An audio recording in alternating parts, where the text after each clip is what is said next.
We kick off in the Ugandan capital Kampala, where hopes are high that the DR Congo government and M23 rebels will sign their peace deal. A representative for the M23 rebels informed CCTV that they are happy with the terms and they are ready to sign. The head of the DRC's delegation, Foreign Minister Raymond Tshibanda, also said earlier he expects a deal. Earlier, fears were raised that both sides would not sign, even as officials from the United Nations and African Union gathered in Kampala. The deal is set to formally end the 20-month M23 rebellion. Diplomats say it also would be a great step forward in attempting to stabilize the eastern DRC after decades of turmoil and violence. Now, for more analysis on the DRC peace deal, we're now joined by Godfrey Talabulu from our Johannesburg studio. Mr. Talabulu is the Deputy President for Congo Renaissance, an advocacy NGO on the Congo. Welcome and thank you for joining us. So, what's your reaction to the events in Kampala today?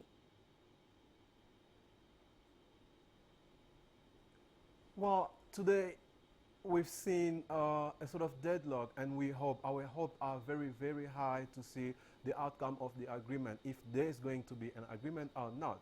But so many unanswered questions are still there. They are speaking, both the government and the M23, two different languages, starting from the semantics of what they have to do there, and also the content. So, in one side, the Congolese government is pointing to sign a declaration of surrender, while the M23 are pushing forward to be signing a peace agreement. The second thing is all about the content. From the government side, they want actually a partial amnesty, case by case, to analyze exactly who is responsible of what and who can be ensured a sort of amnesty. While from the M23, we've seen them pushing for a total amnesty. And the last issue is all about where we're going to deploy those to be reintegrated the army. So the government is pushing forward to see them being redeployed far from the eastern part of the region, while the M23 would like to still keep the eastern part. From my point of view, I think the diplomacy hasn't done a lot to put an end to this. It was a huge step forward to end the conflict, at least to gain a probation from the M23 to surrender. But now, the main key issue is to re-establish the root causes of the conflict in the eastern part. It's not about the peace agreement. And I do believe that the main key role players in this are actually the government from both Congo and Rwanda and Uganda. So if those three presidents and three governments decide to sit down and think about the region, much will be done. But if we're talking about, if we are talking about establishing the root causes of this conflict in Eastern DRC, we're obviously seeing M23 here negotiating with the government, but this isn't the only rebel group there. We have groups such as the Mai Mai, the FDLR. So what's going to happen? Because this is a deal that just involves the government of DRC and the M23. How about those other groups?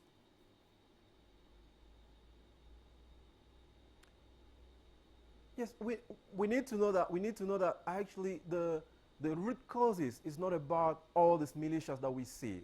The conflict in the DRC since 1994 and basically 1996 as well, it's rooted from outside and inside. It's basically an economic conflict. Now, you have to make a deal now with the M23. What's going to happen to the other forces?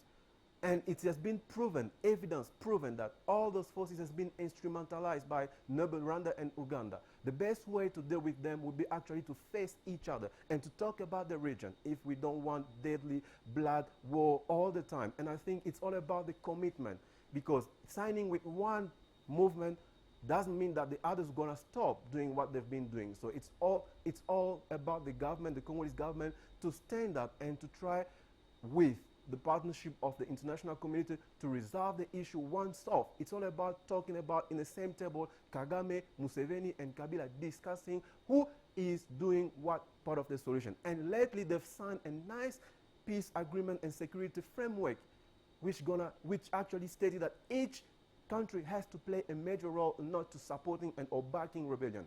But look at now. Now, Uganda has actually received the most of troops.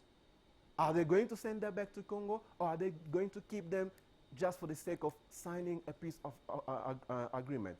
And for my view, I think dealing with one rebellion group doesn't mean ending the conflict. It's all about facing the sources of those militias, and the sources being the instrumentalization of the human resources in the eastern part of the Congo for economic reasons.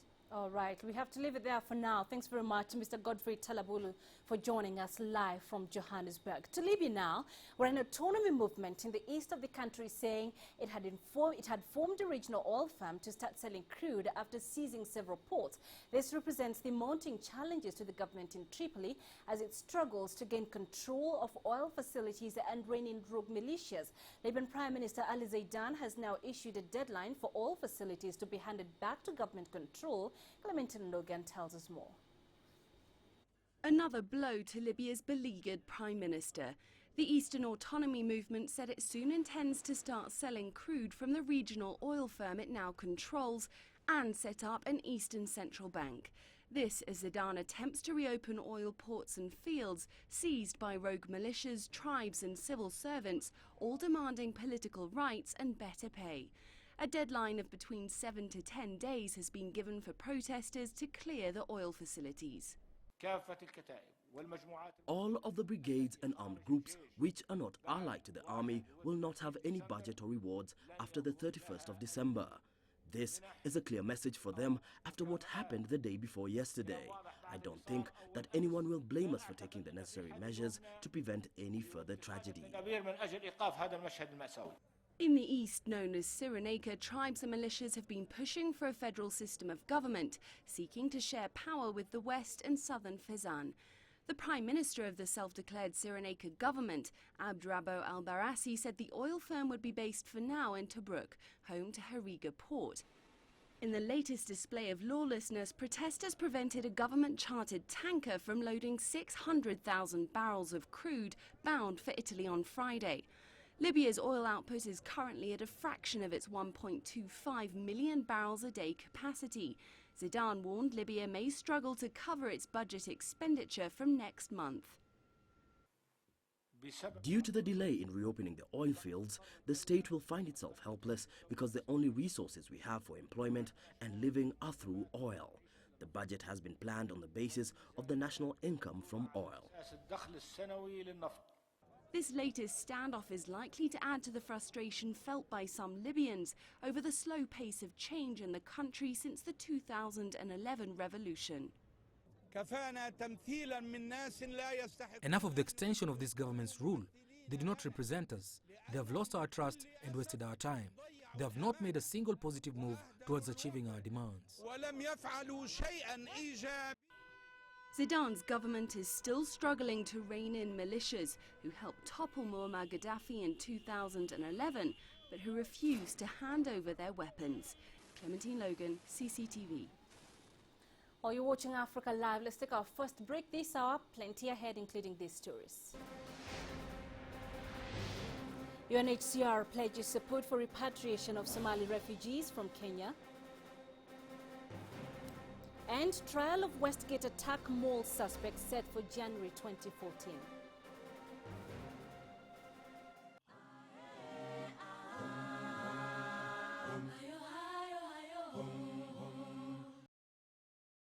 We follow the latest trends in global politics, economics, culture and sport, and how Africa fits into the global picture. You decide what's important. Their needs are trade and justice. Africa's future will be determined by Africa. For women's equal opportunity, for a better life. We have to change something, and it's not the outsiders. Talk Africa, a new voice for the world.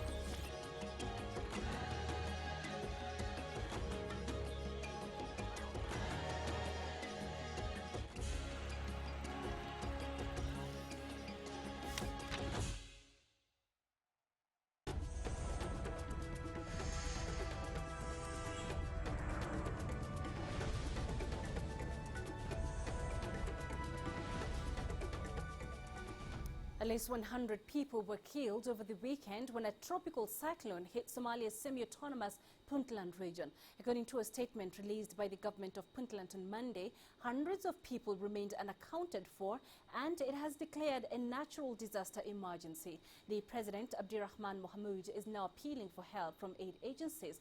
Puntland spans the relatively calm north of Somalia and has largely escaped the worst of Somalia's upheaval of the last 20 years. Foreign powers advocating a loose federal political system in Somalia have held it up as a possible model. The area is rich in energy resources and is being sized up by oil explorers. The United Nations Refugee Agency, UNHCR, now says refugees who will choose to go back to Somalia will be supported and helped integrate into society. This follows a tripartite agreement signed between the agency and the governments of Kenya and Somalia on Sunday. The agreement establishes a legal framework and other support for Somali refugees in Kenya who might eventually wish to return to their homeland. UNHCR also says no single refugee will be forced to return to Somalia as the exercise is purely voluntary. Kenya is home to more than 500,000 registered Somali refugees, most of them living in the Dadaab refugee camp. There is a dire need to ensure the availability of basic services such as healthcare, education, water and sanitation, as well as support in livelihoods inside Somalia. This will ensure the sustainability of the return of those who have, in the past few months, decided to take their destiny in their hands. Pledges made recently in Brussels in the context of the New Deal and the Compact ought to be transformed into actual resources targeting main areas of return. Well, to get an in-depth analysis of this issue, we're now joined here in studio by Mr. Rauf Mazu. He is the UNHCR representative for Kenya. Thank you for joining us here in studio. So how is this exercise going to be conducted? As you said it's going to be a voluntary exercise, as refugees will come to us and asking for assistance and for help to go back to their places of origin. We are going to provide them with some support in the form of a package. But I want to once more stress that it will be voluntary and based on the request of people for help. Right. But when you repatriate them to Somalia, where exactly will you take them, and are there any plans to help them start up life afresh there in Somalia? I would say that's the most important thing. They will be going to various parts of South Central Somalia, places where they are from, and they will be... Do they get to choose where they want to be taken? In most cases, people go back to the places where they are from. But we have to realize that there are people who've left Somalia for more than 20, 22 years, so they may want to go to other places. But once they will be going to these places, the most important thing is the assistance that they will be getting to reconstruct and to rebuild the country. And hence the appeal that we made to the international community for the reconstruction of their places of return. I'm a little concerned, though, about those whose places perhaps are still under the reign of Al-Shabaab. What happens to them and they want to go back? That's going back to what was said before, that's why it's a voluntary exercise. No, supposing they want to go back. The likelihood that they will want to go back if their places are not safe is very limited. So what we expect is that people will want to go back to places which they consider safe, either through knowledge that they have or through information that we provided. But we are not going to encourage or support the return to places which we consider are not safe. And it's a process. It's not an event. It's something that is going to evolve as the security situation in Somalia improves. It obviously has a time frame. So what happens after that time frame has lapsed? It will depend again on the time that the repatriation will take. If in 3 years' time there are still refugees, Somali refugees in Kenya, there will definitely be a possibility for an extension of the framework. The 3 years that have been mentioned in the agreement is a time that the current agreement as it was negotiated will be implemented, but it will most probably be extended as the needs arise. Right. But how about during this time when you're repatriating them? Obviously, like I said, there's some areas still under the rule of Al-Shabaab. Yes. What happens when there are other Somalis perhaps who feel they're not safe enough to be home? Are they still allowed to come back? They will, the two things. First, those who decide to remain, will have an opportunity to remain, and that is clearly guaranteed in the agreement. And if, God forbid, the situation in Somalia further deteriorates, people will still continue to seek asylum either in Kenya or in other places. Right. But when you engage them, are they confident that their country is safe enough for them to go back? What do you pick from them when you engage them? Some are. We estimate that between 30 and 80,000 people may have already returned since the beginning of the year. So there is some level of confidence on the part of some. Yeah. Others are hesitant, very hesitant. They want to see how things are going to evolve, and more importantly, they want to have the support of the international community to rebuild and to reconstruct their place of origin. And what's the reception you're getting from the international community, especially when you say you need to give them aid to help them start their lives afresh in Somalia? So far, a few months ago, there was a very important meeting in Brussels, where a new deal was discussed and a compact. So there is a clear feeling that the international community wants to help and support Somalia in its reconstruction. All right, let's leave it there for now. Thanks very much for joining us here in studio. We had in studio Mr.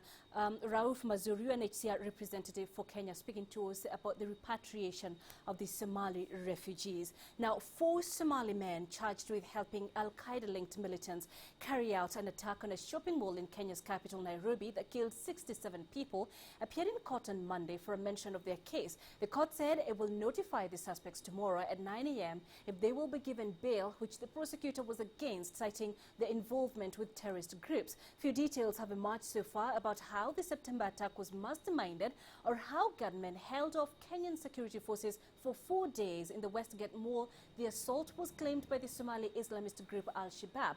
US, British, Israeli and other experts joined Kenyan investigators at the site of the attack, which struck at the heart of East Africa's biggest economy.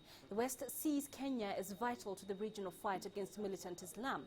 The suspects previously pleaded not guilty. The men were named as Mohammed Ahmed Abdi, Liban Abdullah Omar and Hussein Hassan, while a fourth was identified as Aidan Mohammed Ibrahim, though he was listed as using other aliases.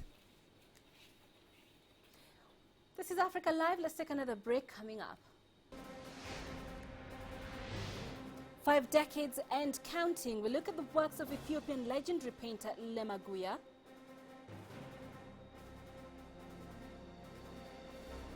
And African migrants and police clash in Saudi capital Riyadh. We'll tell you all about it.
Make major investments in China.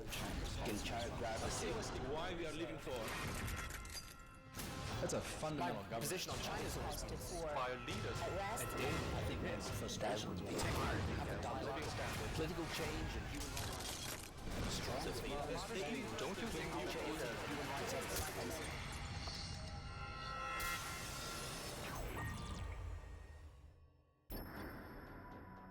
Dialogue. Ideas matter.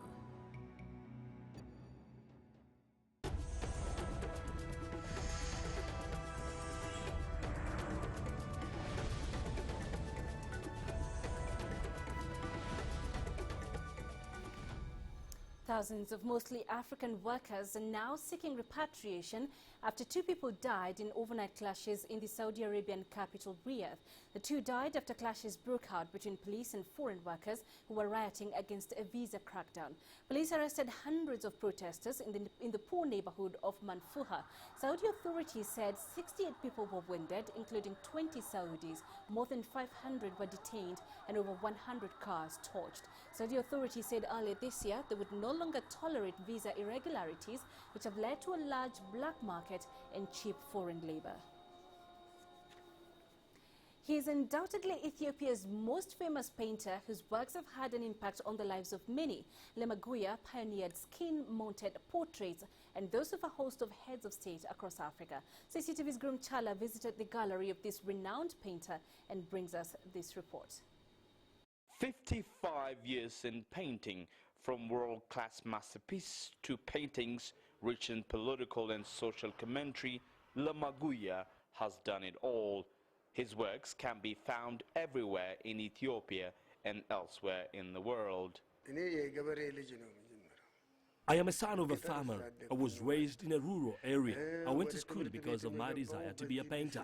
People who came from cities to my village told my father the skills I had and pushed him to send me to school. My aeroplane model gained me respect from the then emperor of the country.